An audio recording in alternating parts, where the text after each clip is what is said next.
Good evening. Welcome back to Taurus Ridge. So today, I thought it would be fun to make a recipe out of Joanne Fluke's chocolate chip murder mystery book.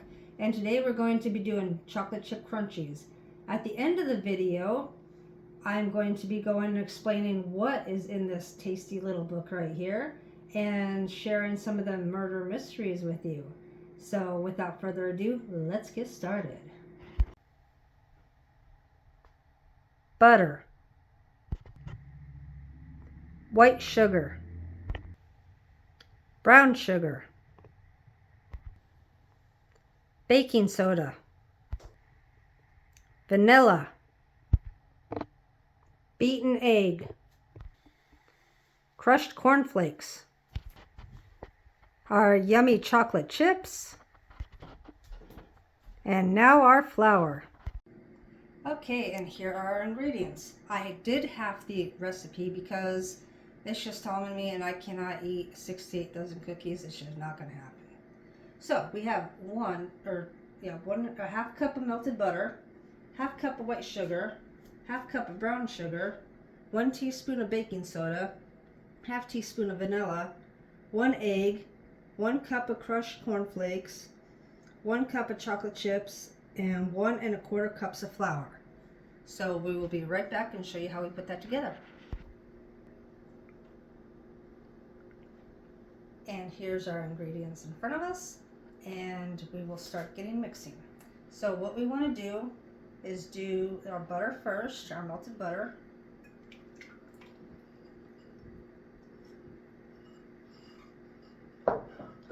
Both of our sugars.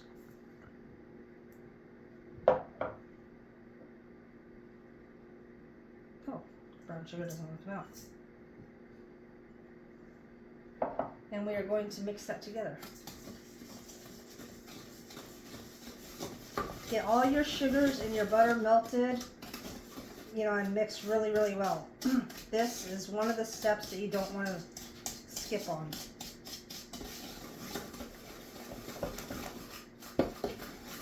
Okay, so to that, we're going to add, I don't know if you want to see what the sugar mixture looks like. Right there. So we're going to get this out of the way, give us some room. And next we're going to add our eggs. That's our binder. Add our vanilla. Give that a nice little mix.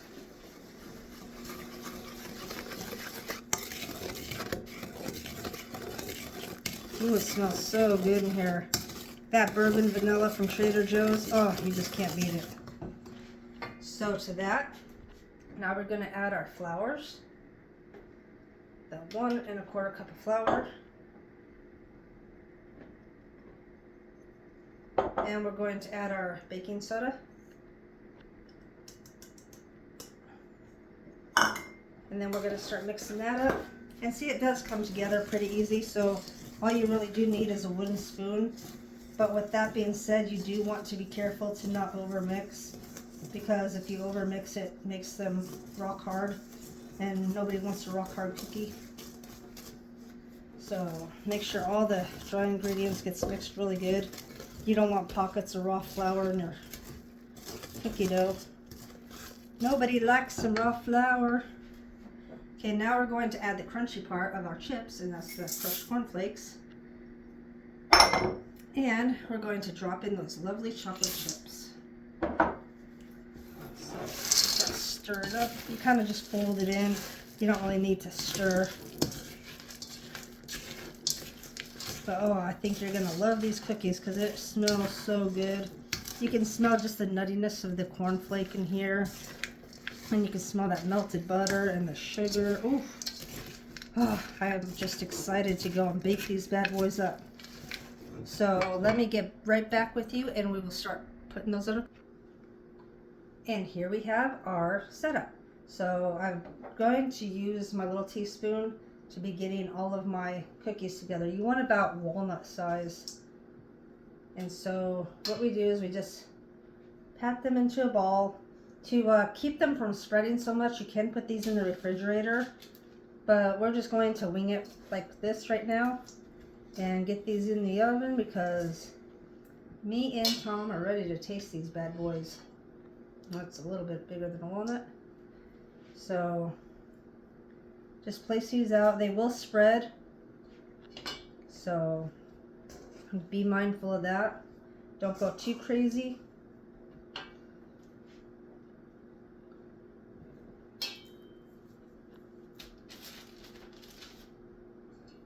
But yes, I'm excited to try all these cookies.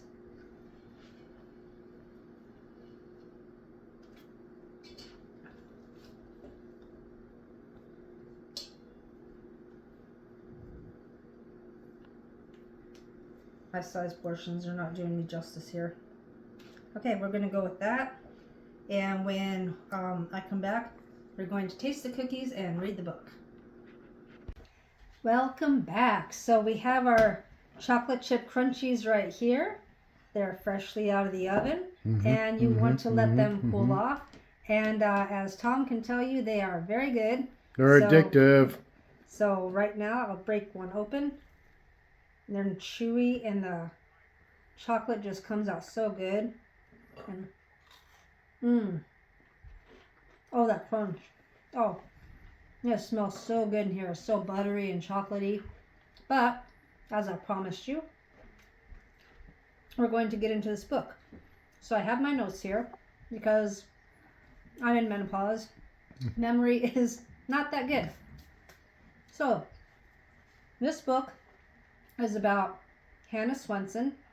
She owns the Cookie Jar Bakery, and she lives in Lake Eden, Minnesota.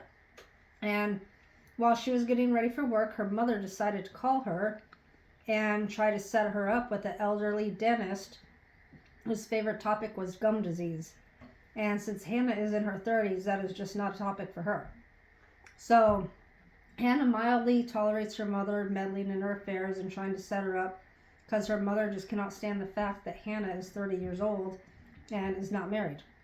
So Hannah's mom thinks she's trying to, help.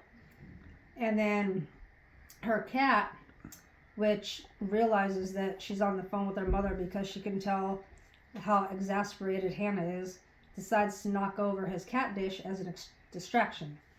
So she goes and gets off the phone with her mother, and she cleans up the cat food, and then she goes off to work. And on her way to work, she passes by Ron LaSalle of the their dairy, the dairy cow, and she waved at him and stuff because he was going to be giving her a delivery later on.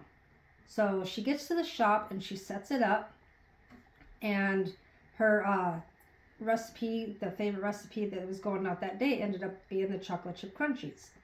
So she gets everything set up for her assistant to come in, and her assistant comes in and they're setting up everything, getting all the cookie orders ready for the day.